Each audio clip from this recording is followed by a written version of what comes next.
Perkenalkan, nama saya Thomas Lois Krista dengan NIM 2201302017 dari kelas 31, dan nama saya Alfi Syarin 2201302024 dari kelas 31. Sekarang kami akan membahas tentang pengaruh strategi diversifikasi terhadap kinerja keuangan perusahaan dengan struktur modal sebagai variabel intervening. Abstrak. Tujuan dari penelitian ini adalah untuk mengetahui bagaimana diversifikasi tersebut strategi mempengaruhi kinerja perusahaan dengan struktur modal. Ini penelitian dilakukan pada perusahaan properti dan sektor real estate yang terdaftar di PT Bursa Efek Indonesia tahun 2009-2013. Metode pemilihan sampel yang digunakan purposive sampling dan diperoleh 90 sampel data. Teknik analisis yang digunakan regresi linear dengan variabel interferensi.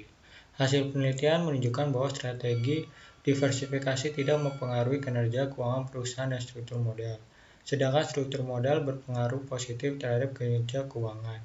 Kesimpulannya, pengaruh tidak langsung dari strategi diversifikasi tidak memberikan pengaruh terhadap kinerja keuangan melalui struktur modal. Singkatnya, struktur modal bukanlah mediator bagi strategi diversifikasi ke dalam kinerja keuangan perusahaan. Selanjutnya, keywords-nya atau kata kunci ada strategi diversifikasi, struktur modal, kinerja keuangan perusahaan. Pendahuluan, berkembangnya pasar bebas seperti dengan adanya masyarakat ekonomi ASEAN atau MEA membuat persaingan usaha di antara perusahaan yang ada semakin ketat. Agar perusahaan dapat mempertahankan eksistensinya, bahkan dapat unggul dalam persaingan tersebut, perusahaan perlu menerapkan strategi yang tepat. Salah satu bentuk strategi adalah strategi diversifikasi. Strategi diversifikasi merupakan perluasan pangsa pasar yang dilakukan perusahaan, di mana perusahaan mengembangkan bisnisnya menjadi beraneka ragam atau lebih dari satu segmen usaha. Sebagian besar perusahaan di Indonesia, khususnya perusahaan yang sudah go publik atau terdaftar di Bursa Efek Indonesia, melakukan strategi diversifikasi. Dari tabel yang pertama dapat lihat bahwa semua sektor yang ada di Bursa Efek Indonesia melakukan strategi diversifikasi lebih banyak daripada strategi fokus. Semua sektor yang ada pada BEI melakukan strategi diversifikasi lebih dari 50%. Bahkan pada sektor properti dan real estate menerapkan strategi diversifikasi paling besar dibandingkan dengan sektor-sektor lainnya. Alasan banyaknya perusahaan sektor properti dan real estate yang menerapkan strategi diversifikasi adalah bertambahnya penduduk serta berkembangnya masyarakat kelas menengah di Indonesia, sehingga menyebabkan permintaan produk perumahan semakin banyak. Investor yang membangun fasilitas manufaktur atau perusahaannya meningkatkan kebutuhan hotel akibat sektor pariwisata yang berkembang pesat dan sebagainya. Selain itu, perusahaan menerapkan strategi diversifikasi bertujuan untuk membantu meminimalisasi risiko usaha dan menciptakan pola pertumbuhan cepat secara berkelanjutan. Selanjutnya ada hipotesis penelitian, pengaruh strategi diversifikasi terhadap kinerja keuangan. Hill et al. Menjelaskan bahwa strategi diversifikasi sebagai penciptaan nilai ketika perusahaan dapat meningkatkan daya saing strategis akibat dari penerapan strategi diversifikasi. Selain itu, dengan melakukan strategi diversifikasi, perusahaan dapat mengembangkan kekuatan pasarnya untuk meningkatkan penghasilan. Menurut David, risiko terbesar berdaknya dalam satu industri tunggal jika perusahaan hanya mempunyai satu usaha, maka jika usaha tersebut mengalami penurunan kinerja terus-menerus, maka berakibat fatal, karena perusahaan tidak mempunyai cadangan usaha. Hasil penelitian Umri dan Yuliani juga mengatakan bahwa pengaruh diversifikasi nilai perusahaan ditemukan signifikan dan positif. Dari uraian di atas dapat disusun hipotesis sebagai berikut. H1 sama dengan tingkat diversifikasi berpengaruh terhadap kinerja keuangan. Pengaruh strategi diversifikasi terhadap struktur modal. Menurut Satono, strategi diversifikasi ditetapkan perusahaan untuk melakukan ekspansi usaha, sehingga diversifikasi banyak dilakukan perusahaan dengan modal kuat. Hal ini berarti keragaman usaha menyebabkan struktur modal yang lebih besar. Dari pernyataan tersebut dapat disusun hipotesis sebagai berikut. H2 sama dengan tingkat diversifikasi berpengaruh terhadap struktur modal. Selanjutnya ada pengaruh struktur modal terhadap kinerja keuangan. Brigham dan Houston dalam Fahrudin menyatakan bahwa leverage keuangan merupakan alternatif yang dapat digunakan untuk meningkatkan laba. Penggunaan utang dalam investasi sebagai tambang untuk mendanai aktiva perusahaan diharapkan dapat meningkatkan keuntungan yang akan diperoleh perusahaan. Karena aktiva perusahaan digunakan untuk menghasilkan laba, berarti dana dari hutang digunakan dengan cara yang baik sehingga meningkatkan laba. Perusahaan juga mempunyai laba sebelum bunga dan pajak yang cukup baik. Shindu et al. Juga menunjukkan bahwa leverage menunjukkan hubungan positif dengan ukuran kinerja perusahaan. Dari pernyataan sebelumnya, maka dapat disusun hipotesis sebagai berikut. H3 sama dengan struktur modal berpengaruh terhadap kinerja keuangan. Diversifikasi berpengaruh tidak langsung terhadap kinerja keuangan melalui struktur modal. Umri dan Yuliani menjelaskan berkaitan dengan financing mix diartikan bahwa jika manajer perusahaan dapat menentukan dengan tepat aktiva akan didanai dengan sumber yang tepat. Karena berkaitan dengan cost of debt, maka nilai perusahaan akan meningkat. Hal ini sesuai dengan hasil penelitian Wright dan Yuliani bahwa hasil analisis jalur untuk mengukur variabel financing mix sebagai mediasi pengaruh diversifikasi terhadap nilai perusahaan diperoleh signifikan dengan nilai koefisien positif. Dari pernyataan tersebut dapat disusun hipotesis sebagai berikut. H4 sama dengan diversifikasi berpengaruh tidak langsung terhadap kinerja keuangan melalui struktur modal. Metode penelitian. Dalam penelitian ini, penelitian menggunakan pendekatan kuantitatif. Menurut Sugiono, metode penelitian kuantitatif dapat diartikan sebagai metode penelitian yang berlandas pada filsafat positivisme, digunakan untuk meneliti pada populasi atau sampel tertentu. Teknik pengambilan sampel pada umumnya dilakukan secara random. Pengumpulan data menggunakan instrumen penelitian, analisis data bersifat kuantitatif atau statistik dengan tujuan untuk menguji hipotesis yang telah ditetapkan. Variabel yang digunakan dalam penelitian adalah economic value added sebagai variabel independen, tingkat diversifikasi sebagai variabel dependen, dan struktur model sebagai variabel intervening. Teknik analisis yang digunakan dalam penelitian ini adalah statistik deskriptif dan analisis regresi linear berganda dengan menggunakan variabel intervening.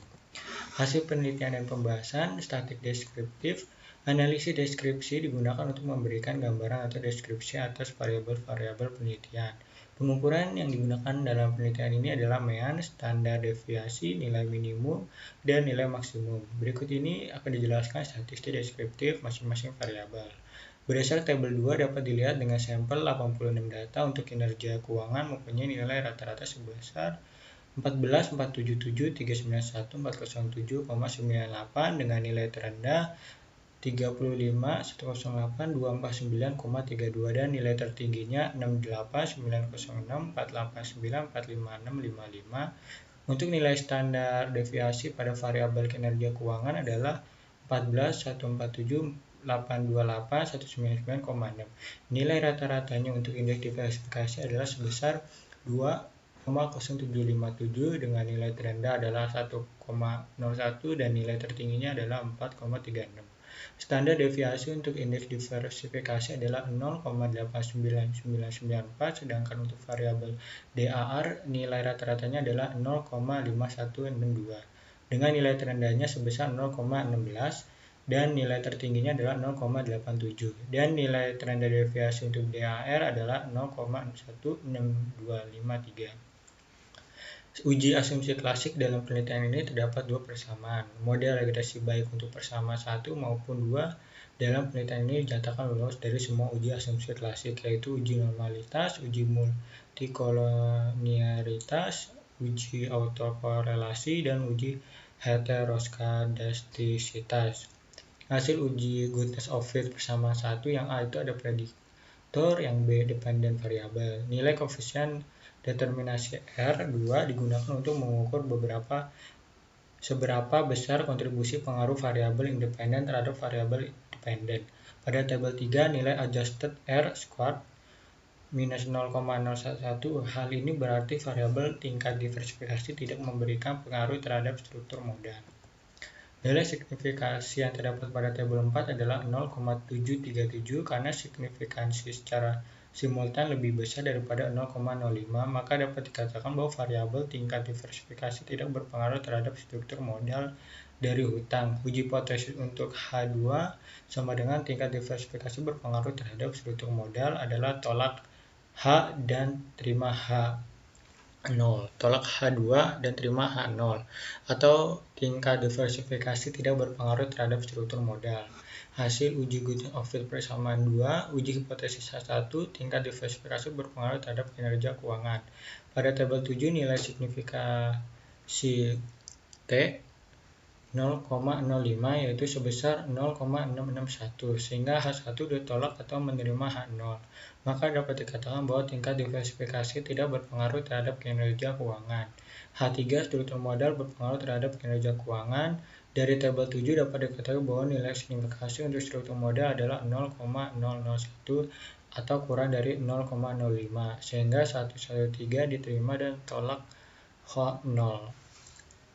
Sehingga H3 diterima oleh tolak H0. Karena terima H3, maka dapat dikatakan bahwa struktur modal dari hutang berpengaruh terhadap kinerja keuangan. Selanjutnya adalah hasil pengujian tidak langsung melalui variabel intervening. Hasil penelitian ini menunjukkan bahwa pengaruh langsung X terhadap Z dapat tidak signifikan atau strategi diversifikasi tidak berpengaruh terhadap struktur modal, sehingga dapat dikatakan bahwa struktur modal bukan merupakan variabel mediasi antara strategi diversifikasi terhadap kinerja keuangan. Pembahasannya yang pertama, pengaruh strategi diversifikasi terhadap kinerja keuangan. Hasil penelitian ini adalah strategi diversifikasi tidak berpengaruh terhadap kinerja keuangan. Tinggi rendahnya tingkat diversifikasi tidak mempengaruhi tinggi rendahnya suatu kinerja keuangan perusahaan. Perusahaan yang semakin terdiversifikasi dapat meningkatkan kinerja keuangan perusahaan ketika perusahaan mempunyai kekuatan pasar di berbagai pangsa pasarnya.